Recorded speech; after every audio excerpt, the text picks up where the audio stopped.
السلام علیکم جی دا سیټ کې چې تاسو ته ښکاري چې سید ولی او دا بله جینۍ چې کومه ده نور احساس د درې څلور ورځو نه د دوی دا تنازع ده که یوټیوب کولاوی نو هلته نور احساس ته سید ولی شاه دی که فیسبوک ته راځي نو دلته کې دا ملکونه په شرمونو باندې وشرمول. زه دا خبره کوم چې تاسو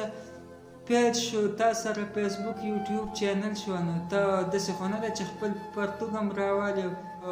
په دې ولي باندې واچو د نورو پښتنو ته دنیا ته څه پیغام ورکړه چې پښتانه څنګه دي. تاسو هغه قصه ده خلک وایي یو یې ځان شرموي او بل یې قام شرموي، تاسو ځان هم شرموئ او پښتون قوم هم شرموئ.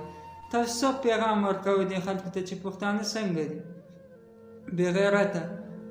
جی دا سیټ کې چې تاسو ته کوم ویډیو ښکاري زه درته وایم سید ولی شاه دا یو کس تپوسونه کوي وایي دا څه چل دی نو زه درته وایم جي چې ته خو څه یو وړوکی کس خو نه یا نوی کس ستا په دې کې 12-13 کالو نه ته لګی په دې فیسبوک باندې دا چغې وې دا چینلې چلې پیجونه چلې او تا یو هلک د یو جینۍ د هغه راځي تا په دومره ډوکه کې ساتي چې ته پرې لکونه روپۍ خورې لکونه روپۍ پرې خورې هغه تاسو د مینې خبرې کوي او ته هغه د مینې په ټالونو باندې زانګې او ځان پوهیږه نه چې دلته لوبه سر روانه ده. نو چې دا عجزم چې کوم دی چا دوکه کړی اوس یې زړه تاو کړی چې دا څنګه هر څه یکدم الټه شو چې نور احساس زما نه څنګه انکاري شو. بل طرف ته که هغه وګوري هغه ژړا او فریاد کوي وایي دا چې کوم دی ځان هم شرموي او ما هم شرموي او ما ته هم فیملي کې مشکلات پیدا کوي. نو زه دا خبره کومه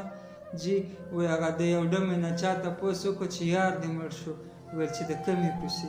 نو د دوی خو څه یو یار نه وي. زه دې ته هم څه ښه ښځه نه ویم چې دا خو نه په پښتو کې شته دی چې ته کښېنه په موټر ته وخېږه او هلک څه کښېنه چې په کومه لاړې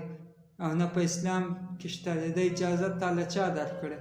د خپله ځانه بېشرتوب بېشرمیتوب کنجرتوب دا ټول هر څه په تاسو کې دي بې غیرتو. نو دا چې کوم دی عجز چا دوکه کړی اول خو دله هم خیال پکار و چې سړی داسې ګامونه اخلي او یا داسې په میډیا باندې راځي بیا خپل هم بېعزتي کوي او د بل هم کوي د هغې نه مخکې ته ځان مطمئن کړه تحقیق وکړه ته داسې نه وایه سړی خو نه یې چې تا خلک دوکه کوي. او بل طرف ته په دې بله کې هم چې کومه دی څه ناڅه ورانۍ شته دی ځکه چې هغه غریب دا چغې وایي چې نور احساس ته ما میسجونه کول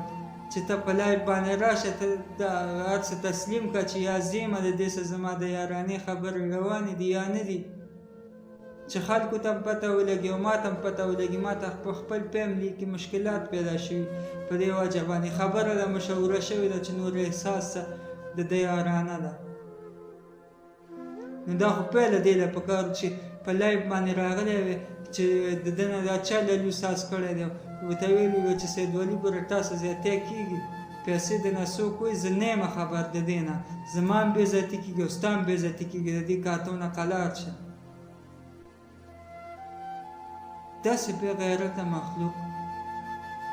د ځان نه هم جامې ویستې دا دویمه ورځ ده او یوټیوبران خو لګیا دي هغوی خو له بیا نوې نوې رنګونه ورکوي خپلې چینل یې پې چلوي پیجونه پې چلوي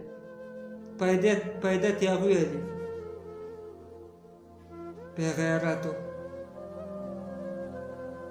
تاسو دنیا ته دا پیغام ورکوئ چې پښتانه دغسې دي پښتو کنجرانو.